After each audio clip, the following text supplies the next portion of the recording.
the most difficult conversations to have in the world has to do with identity, because a wrong orientation on the topic of identity can actually lead a human being to live a mediocre life. Guys, it's day 14.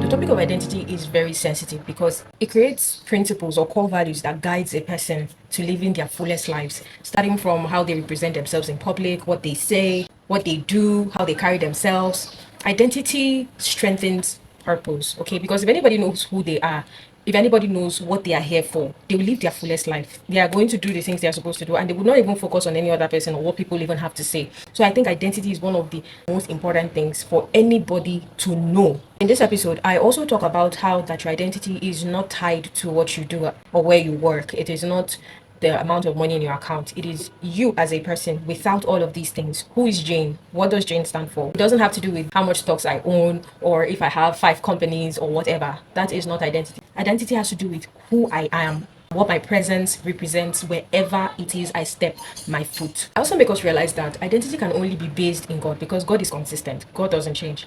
Our businesses can change. Our friends can leave us. Family can even turn their back on you. People whom you rely on tomorrow can't do anything, because human beings are fickle. Things are fickle. Everything on the earth can fade away. Things can change. But who you are is something that can never change. It remains constant, regardless of the trials you go through, regardless of the events, regardless of the experiences. Even if you fail at that business, even if you fail your exams or whatever, your identity is consistent. It doesn't change. To stream episode 14, you should head over to Spotify, search for episode 14 or any other episode that grabs your attention.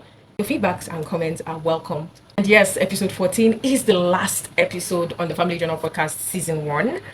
So now that we're done with the recap, I think we'll be talking chapter 2 soon.